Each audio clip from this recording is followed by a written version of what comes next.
Listo, hoy vamos a hablar sobre la narrativa del Antiguo Testamento, ¿sí? La narrativa como una historia intencional. Cómo leer el Antiguo Testamento para encontrar sentido, dirección y redención. Muy bien.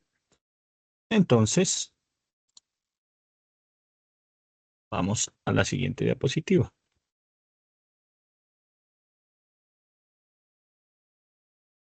¿Son las historias bíblicas solamente fábulas morales? Porque, ¿por qué les hago esta pregunta? Porque hay muchos críticos bíblicos que dicen que la Biblia no es la palabra de Dios, ¿sí? Que lo que encontramos en la Biblia, ya sean lo que es narrativa o los milagros de Jesús, solamente son fábulas o historias para darnos alguna enseñanza moral, algún valor, nada más, pero que no es histórico, no es verdadero, ¿sí? El 40% del Antiguo Testamento es narrativa. De los 66 libros que tiene la Biblia, no se parece que hay algún micrófono encendido, me ayudan apagando, por favor, para que no interfiera en la grabación, ¿ya?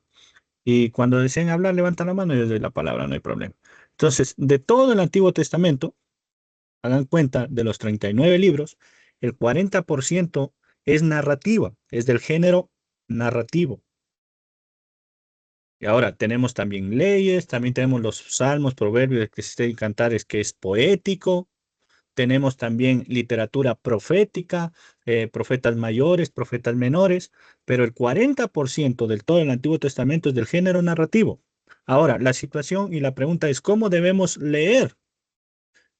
Jesús dijo, las escrituras dan testimonio de mí en Juan 5:39.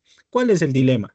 ¿Significa esto que cada historia es una alegoría? O, por ejemplo, si nosotros leemos la historia de David y Goliat y vemos solamente como un moralismo, ¿qué se nos dice a nosotros en las prédicas? No sé si ustedes han escuchado prédicas sobre David y Goliat, que el significado de esta historia es que nosotros podemos vencer nuestros gigantes personales, al miedo, a la pobreza y todas esas cosas. Nosotros podemos vencer, así como el pequeño David venció al gigante Goliat, ¿sí? Pero la situación es que nosotros debemos ponernos los lentes no de ese tipo de moralismo, sino mirar como una historia redentora, ¿sí?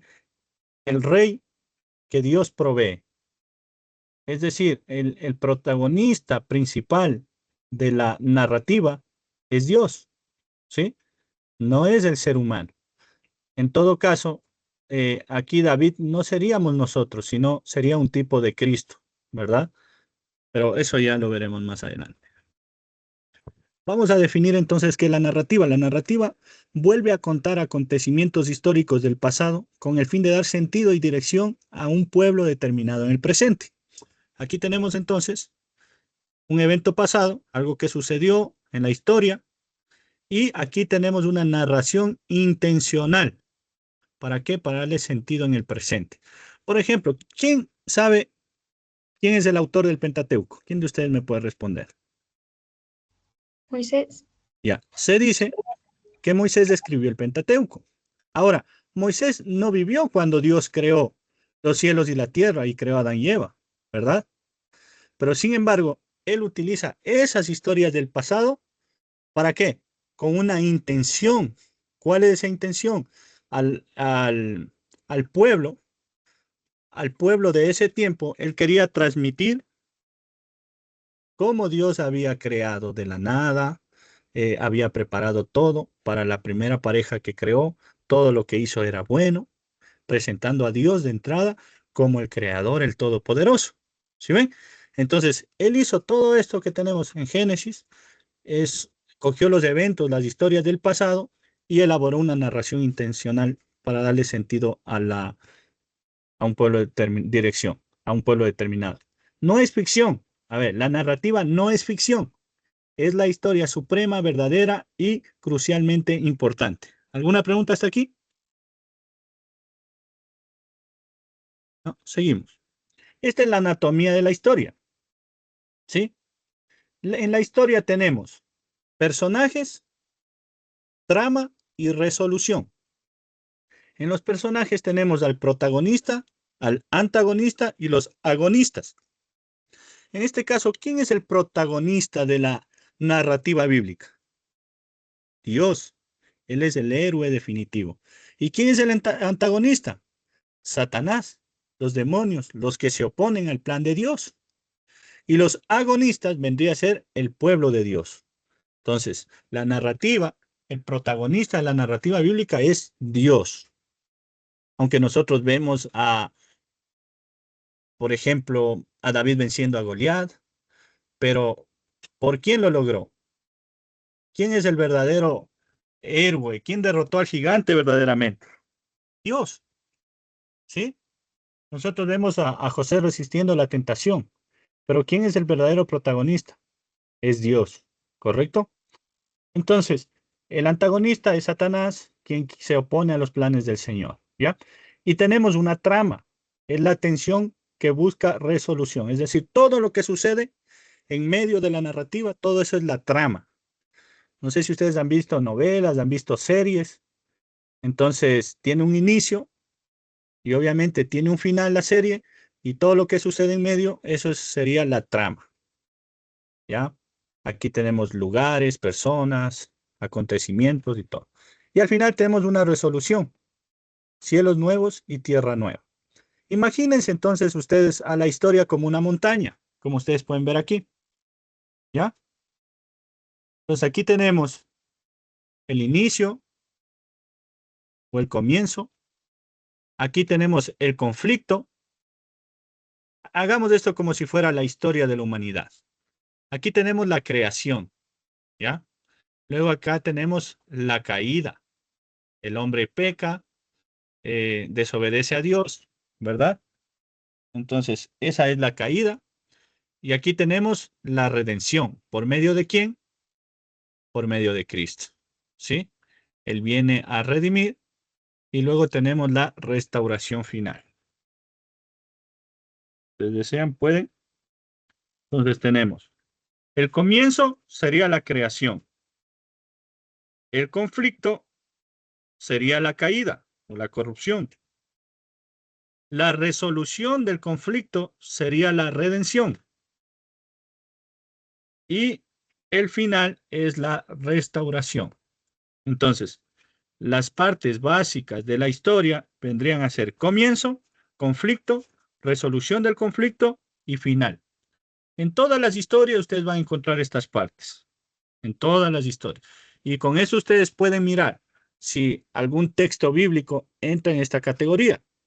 Si tiene un comienzo, si tiene un conflicto, si tiene la resolución de un conflicto y si tiene el final.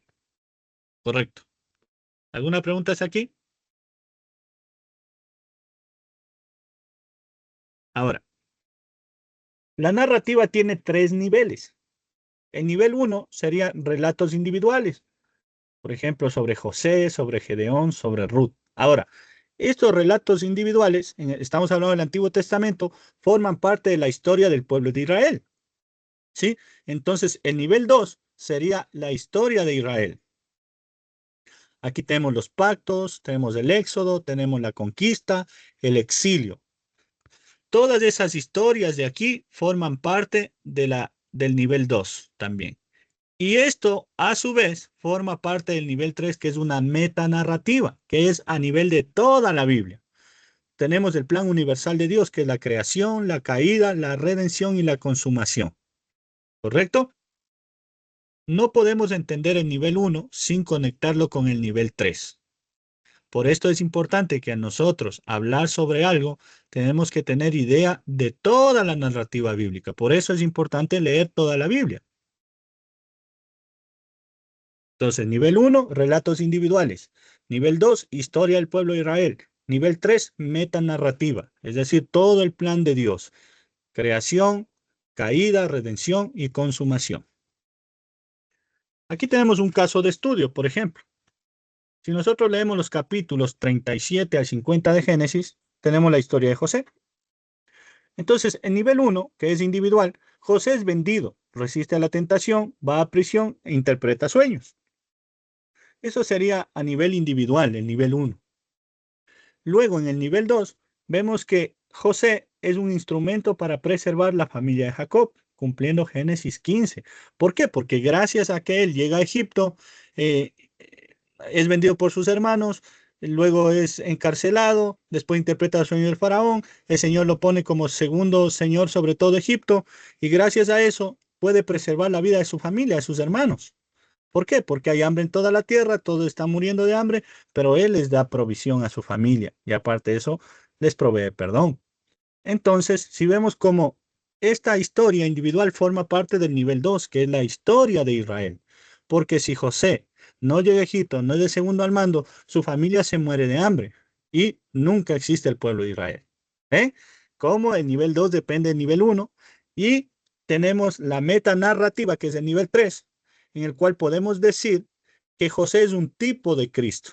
Lo que el hombre planeó para mal, Dios lo transformó en bien. ¿Correcto? Y si nosotros comparamos a Cristo, pues los sumos sacerdotes planearon, los escribas, los fariseos planearon asesinar al Señor, se inventaron acusaciones falsas y lograron llevarle a la cruz. Pero esto que parecía un mal que le hicieron sus mismos hermanos judíos, al igual que José, resultó en un bien para toda la humanidad. En el caso de José, resultó un bien para toda su familia y su pueblo. En el caso de Jesús, para toda la humanidad. Si ven cómo se conectan los tres niveles, si está entendido hasta aquí, ¿tienen alguna pregunta tal vez?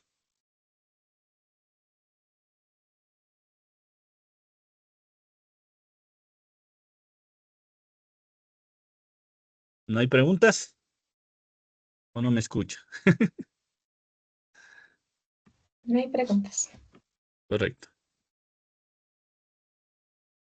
Ahora, vamos a evitar las trampas interpretativas, cosas que nosotros debemos evitar al momento de interpretar lo que es la narrativa. Debemos evitar primero la alegorización, la moralización y la descontextualización. En la alegorización debemos evitar buscar significados ocultos. Por ejemplo, si nosotros leemos la historia de Ruth, podemos decir que el campo de Booz es el corazón del creyente. Eso es alegorizar, buscar significados ocultos en la historia y podemos interpretar mal, ¿correcto? Luego tenemos también la moralización, extraer lecciones de conducta de cada acción. Error, debemos ser como Gedeón, pero no debemos ser como Gedeón, porque Gedeón mostró falta de fe. Entonces, debemos evitar extraer lecciones de conducta de cada acción. Y la tercera es la descontextualización, ignorar el entorno histórico. Por ejemplo, usar el vellón de Gedeón para tomar decisiones hoy. Sí, pero es que queremos aplicar, no sé si ustedes han hecho, quizás hayan hecho. Decimos, a ver, Gedeón le puso condiciones al ángel de Jehová. Puso un vellón y dijo, si el vellón amanece húmedo, entonces si es la voluntad del Señor que yo vaya. Y después cuando amaneció, ¿qué sucedió con el vellón? Estuvo húmedo. Dijo, no, no. Ahora si el vellón aparece seco, entonces ahí sí es la voluntad del Señor. ¿Y qué sucedió? Amaneció seco. Entonces, hay personas que utilizan eso para tomar decisiones hoy. Dice, bueno, si es la voluntad del Señor, tiene que suceder esto, este otro, voy a hacer esto, este otro, y si es la voluntad de Dios, va a pasar así tal cual yo hago. Pero no, no siempre funciona así. Estas cosas sucedieron en aquel tiempo para una lección o para mostrar el poder de Dios en un momento determinado de la historia, pero no es un ejemplo para que nosotros hagamos lo mismo. Si el Señor me va a dar este trabajo, entonces va a suceder esto, esto, esto, otro. Si ese chico es para mí, entonces esto tiene que ser así, asado y cocinado. Y si eso sucede, entonces la voluntad del Señor. Bueno, o viceversa con la chica. ¿Alguna pregunta hasta aquí? Paso. ¿Cuáles son las características de la narrativa hebrea? En la narrativa hebrea tenemos el narrador, omnisciente pero selectivo. Por ejemplo, dice, y Jehová estaba con José. Entonces, esto es que mientras va sucediendo los diálogos y las escenas, tenemos ahí a un narrador. Por ejemplo, dice que Jehová estaba con José. Tenemos escenas, la acción avanza visualmente escena por escena. Tenemos, por ejemplo, a los ángeles llegando a la casa de Lot para avisarle que va a haber la destrucción de Sodoma y Gomorra. ¿Sí? Y ustedes pueden imaginar la escena, a la gente queriendo entrar a la casa de Lot para lastimar a estos hombres, a estos ángeles, a los mensajeros. Nos imaginamos también cómo regresa a ver la mujer de Lot en Sodoma y luego se convierte en estatua de sal. Todas esas escenas son escenas narradas para que nosotros podamos mirar lo que sucedió. Luego tenemos también diálogos, define el carácter. Ejemplo, el juramento de Ruth muestra su conversión. Entonces ahí tenemos un diálogo, por ejemplo, de Ruth con su suegra Noemí, y le dice, tu Dios será mi Dios, tu pueblo será mi pueblo, ¿correcto? Y la estructura, uso de repetición y quiasmos para resaltar ideas. Usos de repeticiones. Por ejemplo, algunas veces en la historia de José dice, y el Señor estaba con José, y el Señor estaba con José. Esto indica que todo lo que lograba José no era por sí mismo. ¿Era por qué? Porque el Señor estaba con él. ¿Correcto? Entonces, vamos a ver la diferencia entre explícito e implícito. Algo explícito es algo que está textualmente escrito, ¿no?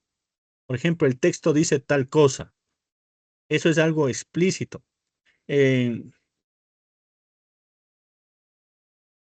no sé si ustedes pueden entender, pero implícito no significa secreto. Tu tarea es discernir lo que la historia realmente dice. A ver, por ejemplo, en Éxodo 20 dice no robarás. Eso es algo explícito. Ahora, algo implícito son enseñanzas claras basadas en lo que dice el texto más lo que está en el contexto. El texto no lo dice directamente, pero implica. Por ejemplo, el texto no dice que Ruth se convirtió al Señor, pero la declaración que ella hace a su suegra de tu Dios será mi Dios, eso implica que ella está dejando a su Dios de Moab para seguir al Dios de Noemí, que era Jehová. No sé si están entendiendo lo que es algo implícito. Entonces, explícitamente lo que dice la historia, la narrativa es que tu pueblo será mi pueblo y tu Dios mi Dios. E implícitamente estamos hablando de que ella abandonó su Dios para seguir el Dios de Noemí. Y tenemos un implícito inválido, porque hay implícito válido, que es lo que les acabo de decir, y un implícito inválido, invenciones del lector. No sé si ustedes han escuchado a veces en las prédicas, yo me imagino a David cogiendo las 5 piedras del arroyo seco. Esas 5 piedras son las 5 letras del nombre Jesús. Eso, por ejemplo, es algo implícito, pero inválido. ¿Por qué? Porque está en la imaginación del predicador. En ninguna parte del contexto de la Biblia menciona que esas 5 piedras eran una letra del nombre de Jesús. Y algunos dicen que Goliat tenía 4 hermanos más y era una piedra para cada gigante. Entonces, eso no lo dice explícitamente el texto, ni tampoco en el contexto. Entonces, es un implícito inválido. ¿Correcto? ¿Tiene alguna pregunta hasta aquí? Hermanito, yo sí quisiera que otra vez me explique de explícito, desde explícito, porfis. Ya. Sí, estamos entendiendo. Explícito es lo que está textualmente escrito en el pasaje que estamos leyendo. ¿Correcto? Por ejemplo, el pasaje en Éxodo 20 dice, no robarás. Entonces, eso es algo explícito porque está textualmente ahí, no robarás. Pero ¿qué tal si que yo digo que el no robarás se refiere también a que no robe, no robe una oveja del vecino? Ahora, explícitamente no dice el texto que no robe una oveja del vecino, pero implícitamente podríamos decir que también se refiere a que no robe una oveja. ¿Por qué? Porque si nosotros vamos y revisamos en toda la Biblia, vamos a ver que el Señor no permitía que robes nada de tu prójimo, ni la oveja, ni la mujer, ni nada de esas cosas. ¿Sí ven? Entonces ahí tenemos algo explícito y algo implícito válido. Pero también tenemos algo implícito inválido, que son invenciones que hace el lector o a veces el predicador. Entonces se imagina cosas y le ponen el texto y la gente dice, wow, esto es lo que el Señor quiso decir en esa historia. Entonces yo les puse el ejemplo de explícitamente, dice en la narrativa, en la historia de David y Goliat, que cuando se iba a enfrentar al gigante, David recogió 5 piedras de un arroyo seco. ¿Sí? Eso está explícito. Entonces, implícitamente, usted podría decir, por ejemplo, que implícitamente podría decir usted que David estaba siendo una persona precavida, ¿sí? A no escoger una sola, ¿sí? Porque en la Biblia habla también de precaución, de que debemos ser precavidos. Pero implícitamente inválido es cuando una persona, un predicador dice, David cogió 5 piedras del arroyo y para parecerse interesantes dicen, ¿ustedes saben por qué escogió 5? ¿Por qué no fueron 6? ¿Por qué no 4? Dice, ¿cuántas letras tiene el nombre de Jesús? Jesús tiene 5 letras, entonces él cogió 5 piedras, una por cada letra del nombre de Jesús. Como diciendo, en el nombre de Jesús voy a vencer a este gigante. Suena bonito, suena emocionante, me da ganas de aplaudir y de saltar hasta de hablar en lenguas, pero es algo que no es válido porque no encontramos ni en el texto ni en el contexto. No hay en ninguna parte de la Biblia que diga que esas 5 piedras equivalen una a cada letra del nombre de Jesús. ¿Entendido? Sí, Listo. Aparte porque Jesús es un nombre hebreo y sería Yeshua, ya lleva 6 letras. En español sí sería. Pero solamente les quiero hacer que ustedes entiendan cómo a veces usamos mal la narrativa. Podría dar más ejemplos, pero este creo que es suficiente. Aquí vamos a ver entonces un ejemplo en Ruth 2 del 1 al 12. Tenía Noemí un pariente de su marido, hombre rico de familia, de Elimelec, de la familia de Elimelec, el cual se llamaba Booz. Entonces, explícitamente el texto dice que Booz era pariente de Elimelec, ¿sí o no? Sí, el texto lo Sí, dice. muy bien.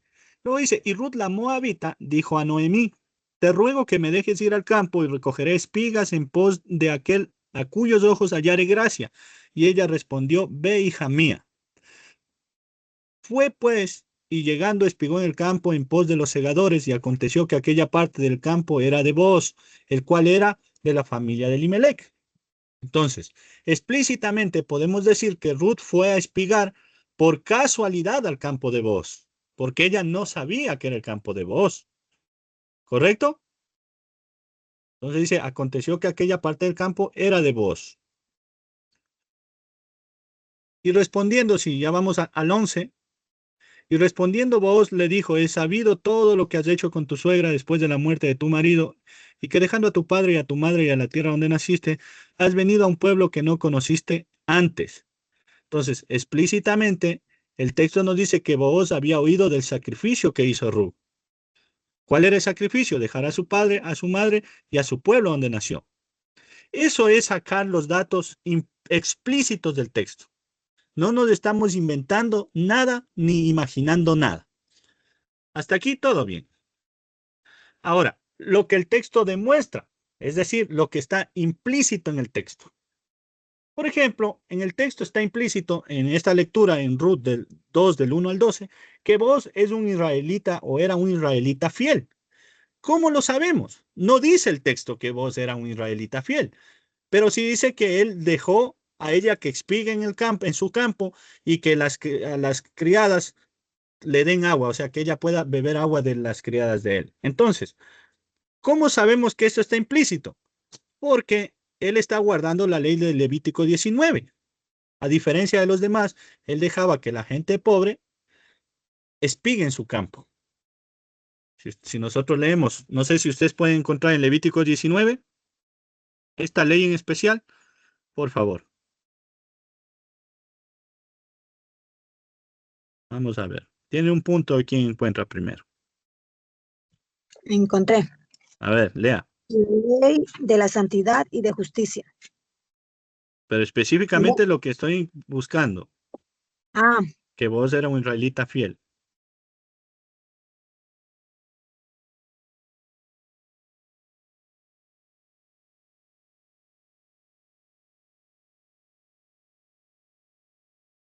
En el 10. Y A no ver qué rebus- dice. y no rebuscarás tu viña, ni recogerás el fruto caído de tu viña, para el pobre y el extranjero lo dejarás. Yo Jehová, Exacto. nuestro Dios. Muy bien, sería desde el 9. Cuando ciegues la mies de tu tierra, no cegarás hasta el último rincón de ella, ni espigarás tu tierra cegada. Y no rebuscarás tu viña, ni recogerás el fruto caído de tu viña, para el pobre y para el extranjero lo dejarás, yo Jehová vuestro Dios. Ahora, Ruth era extranjera, ¿sí o no? sí. Entonces en la ley levítica está diciendo que no debías de cosechar todo, debías dejar una parte para, para los pobres y los extranjeros. Y lo que se caía igual no debías de recoger, debía quedar para ellos. Entonces, mientras iba la gente trabajando en el campo de Boz, iba atrás Ruth recogiendo las espigas para sustentar el hogar de Noemí. ¿Ve? Entonces, no está explícitamente que Boaz era un israelita fiel, pero según lo que está explícito y según el contexto, es decir, según Levítico 19, 9 y 10, podemos ver que Boaz era un israelita fiel, cumplidor de la ley de Dios. ¿Entendido hasta aquí? Sí. Muy bien. Entonces, en ninguna parte del texto dice que Ruth era una conversa genuina, o sea, una genuina convertida al judaísmo o al Dios de Israel, ¿verdad? Pero vos reconoce que vino bajo las alas de Jehová.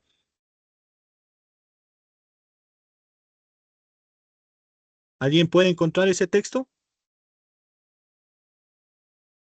Luego me dicen quién se ha ganado los puntos, me escriben al privado, por favor.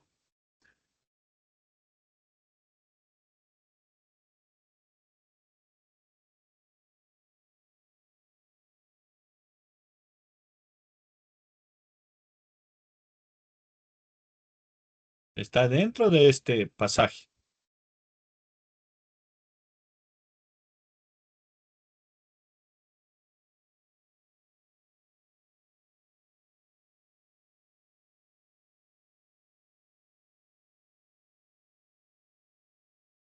Entonces, en ninguna parte dice que Ruth era una conversa genuina, pero vos lo reconoce. En el versículo 12 dice, Jehová recompense tu obra y tu remuneración sea cumplida de parte de Jehová, Dios de Israel, bajo cuyas alas has venido a refugiarte. Él podía ver que la forma de actuar de ella era como aquella persona que se refugia bajo las alas de Dios y depende netamente de Jehová. Correcto. Entonces también implícitamente vemos la mano de Dios. La aparente casualidad del versículo 3 que leíamos es providencia divina, no es casualidad. Podríamos decir que todo esto fue la voluntad de Dios. Desmitiendo mitos populares. Mito. Es una historia de romance entre Ruth y Boaz. La realidad es una historia sobre la bondad de Dios. En hebreo, Hesed. Hesed. Entonces, la historia de Ruth y Boaz no es una historia de romance, sino se trata de la bondad de Dios que redime a una familia. ¿Eh? No se trata las personas son secundarias, los agonistas. El protagonista es Dios y su bondad. El mito, debemos imitar a Ruth espigando por fe. La realidad, Ruth espigaba porque era pobre. No es un mandato, es una descripción histórica. Hermana Ruth, ¿tenía una pregunta? ¿O es Mónica? Mónica, perdón. Ha estado en el 12. Eso Sí, de bajo cuyas alas sí, has venido. ya leí yo mismo. No ¿Qué? tienes el punto, lo siento. Pero bien, gracias. Entonces, hasta aquí estamos entendiendo, ¿o no? Espero que sí. Vamos a ver 4 reglas de oro para la interpretación de la narrativa del Antiguo Testamento. Primero tenemos que ver que las historias que encontramos en la narrativa son ilustración, no doctrina. Los relatos ilustran doctrinas, rara vez las enseñan directamente. Es decir, aquí no te dice directamente que Dios es fiel, pero tú puedes ver cómo guardó a Ruth, a Noemí, y cómo les ha provisto del alimento y el sustento, y en eso puedes decir, Dios es fiel. Entonces, el papel de la historia o de la narrativa no es decirte, enseñar directamente una doctrina, sino es ilustrar esa doctrina, que tú puedas ver mediante la historia lo que es Dios. ¿Sí? Tú puedes, en la historia de Daniel te muestra a Daniel en el pozo, en una fosa con leones. ¿Sí? Y esos leones no le comieron, no le despedazaron. Entonces, en el texto nos dice, y Dios fue fiel con Daniel. Pero tú puedes ver, el ángel cerró la boca de los leones, Dios fue fiel. Después que Daniel fue sacado del pozo, las personas que lo acusaron fueron echadas ahí, ni siquiera tocaron tierra y los leones ya los habían devorado. ¿Ah? Entonces, no dice explícitamente ahí Dios es fiel, sino que lo muestra como un drama, como los dramas que a veces hacemos en la iglesia, ¿verdad? Para mostrar una verdad, lo hacemos mediante una dramatización. Entonces, eso es lo que tenemos que entender. Esta narrativa no me está directamente enseñando una doctrina, pero me está ilustrando una doctrina. Por ejemplo, una doctrina es que Dios es amor. Es uno de los atributos de Dios. Díganme ustedes, ¿en qué narrativa o en qué historia bíblica del Antiguo Testamento se ilustra el amor de Dios? A ver.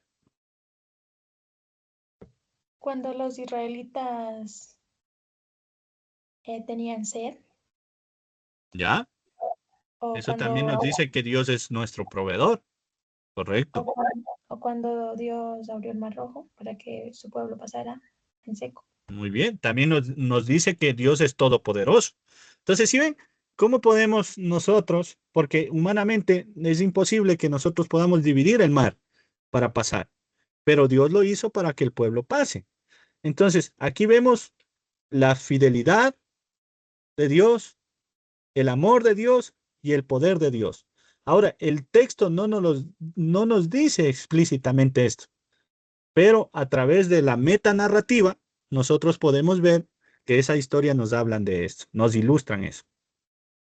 Entonces, otra regla de oro para la interpretación es que la historia, la narrativa es descriptiva y no prescriptiva. ¿Qué quiere decir? Registran lo que sucedió, no necesariamente lo que debió suceder. ¿Sí? Entonces, por ejemplo, algunos dicen, voy a pasarme al Nuevo Testamento, cuando comenzó la iglesia primitiva a crecer, mucha gente eh, se convertían al Señor, de repente unos comenzaron a vender sus propiedades, ¿sí? Y pusieron a los pies de los apóstoles para que ellos administren y repartan con todos, y otras personas comenzaron a hacer lo mismo. Entonces, ¿qué tal si yo digo, esto hacía la iglesia primitiva, todos tienen que vender sus propiedades y traigan para la iglesia? Entonces, yo quiero aplicar algo que es descriptivo. Simplemente en el libro de los Hechos se está narrando lo que sucedió en la iglesia primitiva cuando iba creciendo la iglesia, pero no es prescriptivo. No me está diciendo que eso yo tengo que hacer igual. No sé si me estoy haciendo entender ahí, en ese punto. Porque inclusive encontramos nosotros en historias, por ejemplo, David, David mira por ahí a una mujer que se está bañando desnuda, la manda a tomar, él la toma como mujer, se acuesta con ella, después manda a matar al marido, lo pone en la primera línea de batalla y muere en la batalla y él se queda con su mujer. Entonces decimos, si el rey David en la Biblia dice que él tenía el corazón conforme al de Dios, entonces, ¿quién soy yo, un simple mortal? Yo también voy a hacer lo mismo. No, simplemente las historias registran lo que sucedió, no necesariamente lo que debió suceder.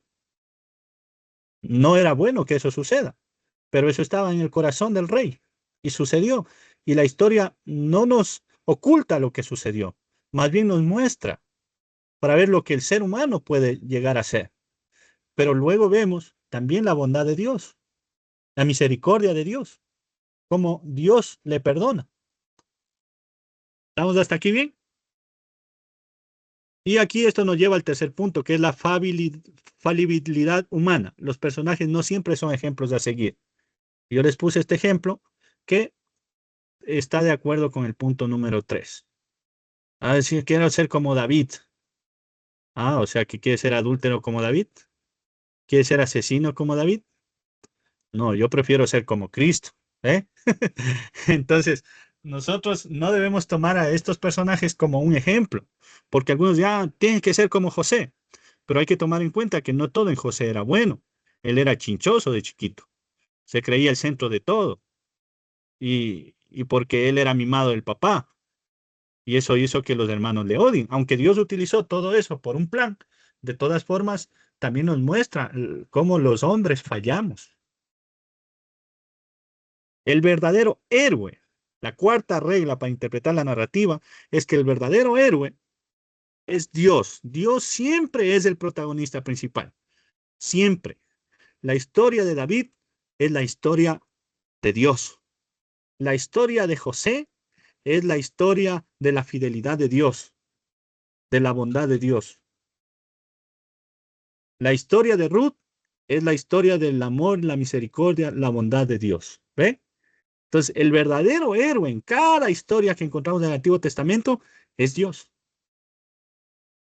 ¿Alguna pregunta hasta aquí?